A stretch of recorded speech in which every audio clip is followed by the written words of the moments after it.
Past continuous के बाद हम लोग पढ़ेंगे फ्यूचर कंटिन्यूअस टेंस। ठीक है, सेम ऐसे ही रहता है, एक बार पूरा आपको लिख के बता रहा हूँ। मैं हो सकता है मिटा मिटा के बता देता तो 2 से 3 मिनट में मेरा पूरा बन जाता। ठीक है, लेकिन ऐसा बनाना, ऐसा पढ़ाने में आप लोगों को कंफ्यूजन बढ़ जाता है, इसीलिए मैं आपको पूरा मिटा कर बता रहा हूँ। सिर्फ नाम बस हमारा है, पास्ट कंटिन्यूअस की जगह में हमारा आ जाएगा point number 6 future continuous tense. एक मिनट में चेक करता हूँ वीडियो में कवर हो रहा है कि नहीं हो रहा है। तो ये वीडियो में कवर हो रहा है, बोलो।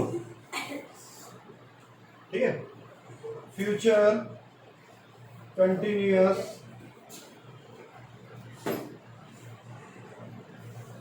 टेंस। इसमें क्या आता है, सेंटेंस के लास्ट में, सेंटेंस के लास्ट में खा रहा होगा, जा रहा होगा, रहा होगा, रही होगी, है ना, रहे होंगे, ये आता है हमारा सेंटेंस के लास्ट में। ठीक है, इस तरीके से। फॉर एग्जाम्पल, अच्छा, इसमें विल और शैल का प्रयोग होता है। ठीक है, वो मैं पहले भी वीडियो में बता चुका हूं आपको। ठीक है, 3 नंबर का जो था ना, सिंपल फ्यूचर टेंस या फिर फ्यूचर इंडेफिनिट टेंस में, उसमें मैंने बताया था आपको। ठीक है, तो डायरेक्ट हम लोग पढ़ते हैं अफर्मेटिव। ठीक है, इसमें क्या आता है, सब्जेक्ट, सब्जेक्ट के साथ आता है विल या शैल। मैंने आपको ये भी बताया था कि विल का प्रयोग हर जगह पे कर सकते हैं और शैल का प्रयोग सिर्फ कुछ जगह पे करते हैं, है ना। विल या शैल आता है, इसके साथ बी आता है, be, will be, shall be plus verb का first form plus ING plus object. ठीक है, फॉर एग्जांपल हम लेते हैं कविता, ठीक है, सीता जी सुबह से, या सुबह से लिखे तो टाइम वाला हो जाएगा, और उसमें प्रेजेंट पर फ्यूचर परफेक्ट कंटिन्यूअस हो जाएगा। सीता जी कविता पढ़ रही होगी लिख देते हैं। ठीक है, कविता पढ़ रही होगी।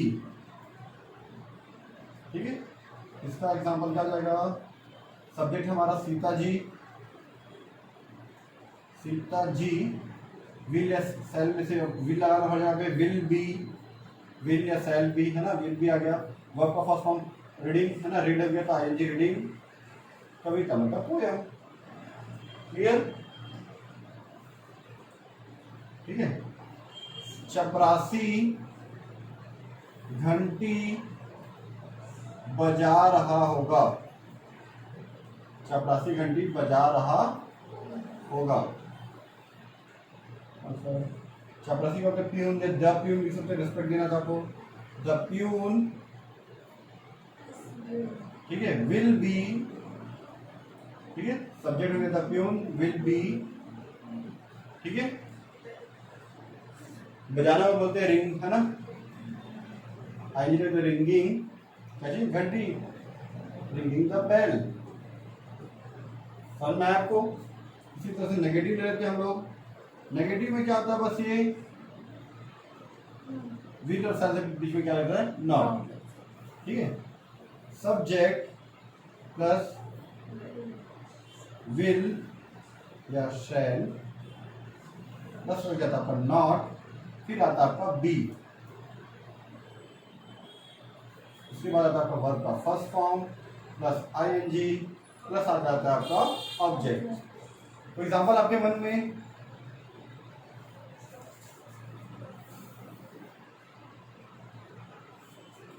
हम इस समय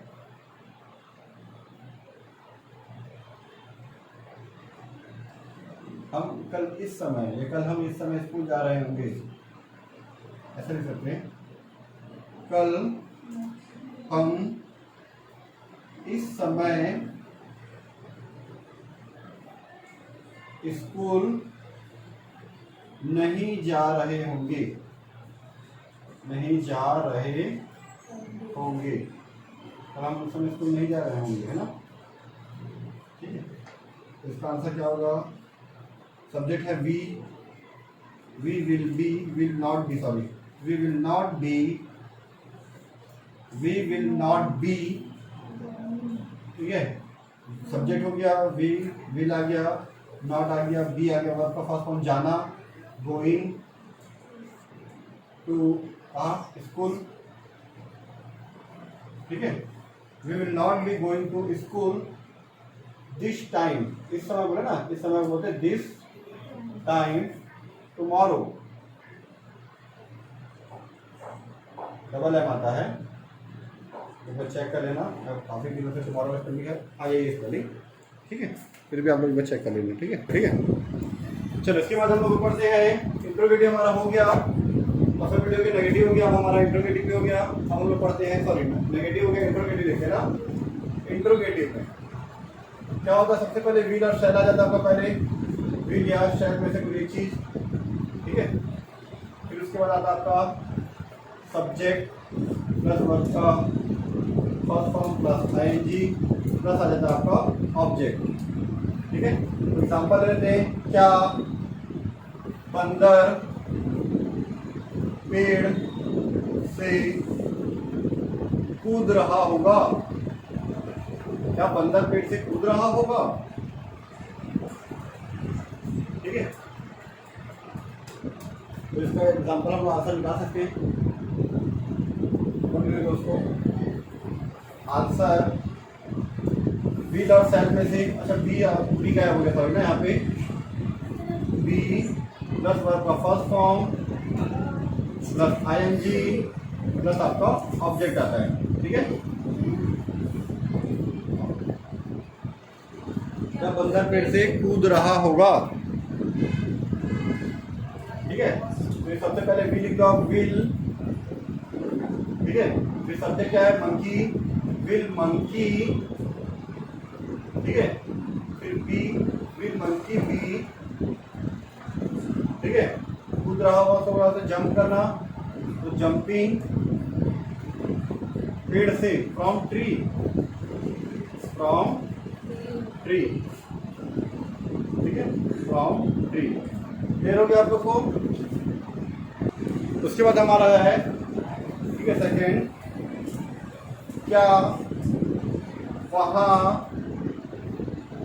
बरसात या बारिश हो रही होगी, बारिश हो रही होगी, इसको बोलते हैं इट विल बी रेनिंग, क्या बोलते हैं इसको, it will be raining, but यहाँ पे क्या आ गया शुरुआत में आपका, तो विल इट बी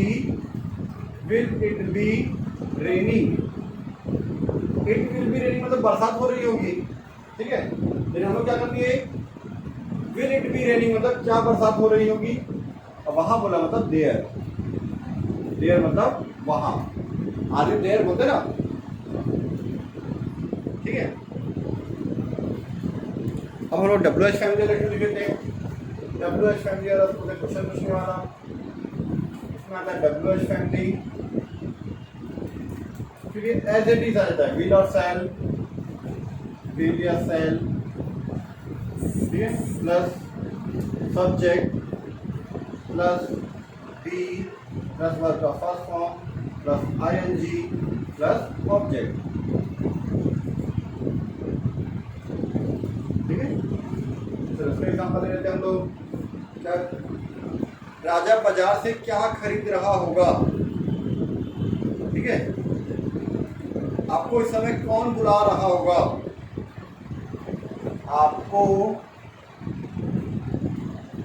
आपको कौन बुला रहा होगा, जाके चेक करो, आपको कौन बुला रहा होगा, जब वो पूछ ना आपको कौन बुला रहा होगा, क्वेश्चन को पूछे,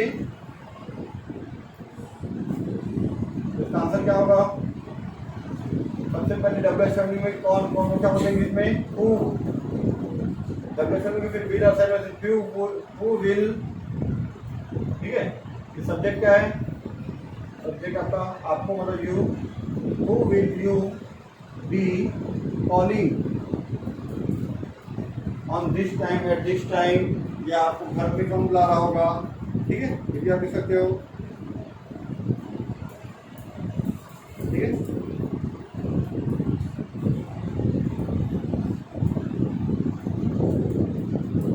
इसका अच्छा से एग्जाम्पल,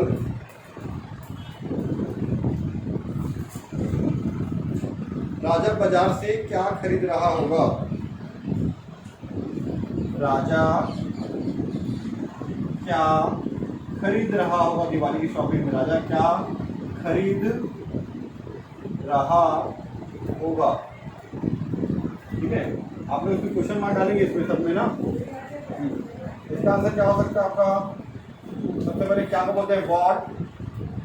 वॉट विल, ठीक है, WH से वॉट आ गया, विल आ गया, सब्जेक्ट कौन है? राजा। वॉट विल राजा बी, खरीदना को बोलते हैं बाय करना या परचेज करना, तो परचेसिंग, या फिर इसको आप लिख सकते हो बाइंग, ठीक है,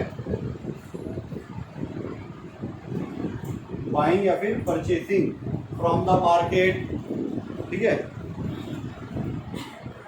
तो ये आपका हो गया फ्यूचर कंटिन्यूअस टेंस कंप्लीट हो गया। इसके बाद हम आगे और पढ़ेंगे।